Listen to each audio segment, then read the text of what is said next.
a bhindi fry which has no onion, no garlic, no tomatoes, no ginger. I'm taking about half a cup of peanuts. These are raw peanuts, and I'll take 1/4 cup of roasted sesame seeds. These are about 1.5 pounds of bhindi which I've slit in the center and then cut them in 2 to 3 inches pieces, and they will fry up well.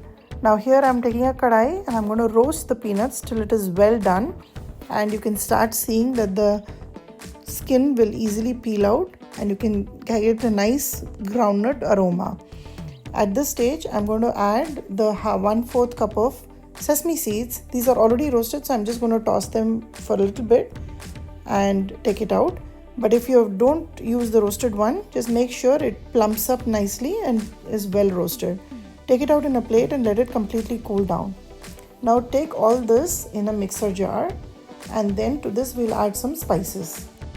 1.5 teaspoon of red chili powder, a 1/4 teaspoon of turmeric, about 2 teaspoons of kitchen king masala, 3 teaspoons of coriander seed powder, 1 teaspoon of Aamchur powder, and about 6 to 7 teaspoons of Jaggery powder.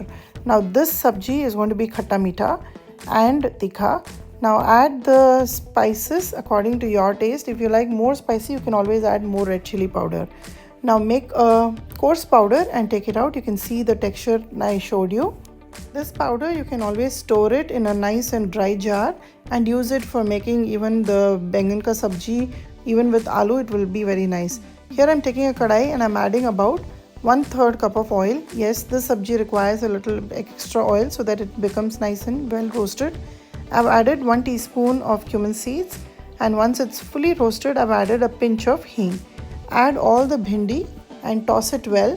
Raise the heat to about medium high and roast the bhindi till you start seeing some crispy edges. Along with this, add salt so that the bhindi can start cooking. This process will take about 10 to 12 minutes. So keep a close eye.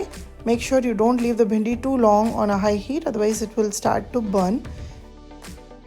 Continue to toss the bhindi, and I'm going to mix it well and allow this for about 2 to 3 minutes and cover and cook it for about 3 minutes so that this will quicken the process. Once you start seeing the crispy edges, never cook the bhindi covered, otherwise it will become very mushy.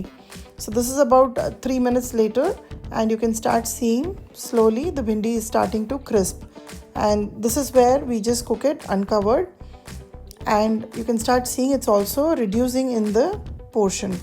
We added a kadai full. Now to this I'm going to add half of the powder that I made, the spice powder with the peanut and sesame seeds.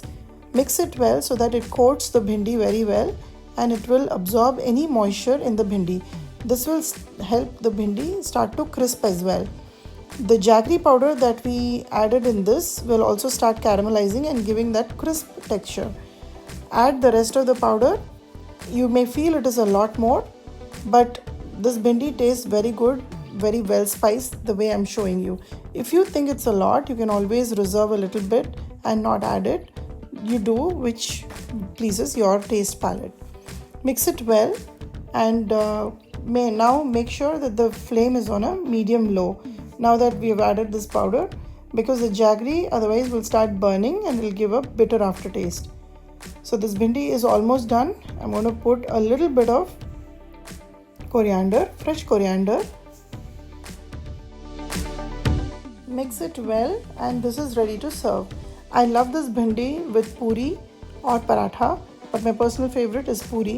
This sabji goes very well when you travel. It will not spoil and it will taste very well. So give this recipe a try, like and subscribe my channel. Follow me on Instagram and let me know how this bhindi fry turned out for you.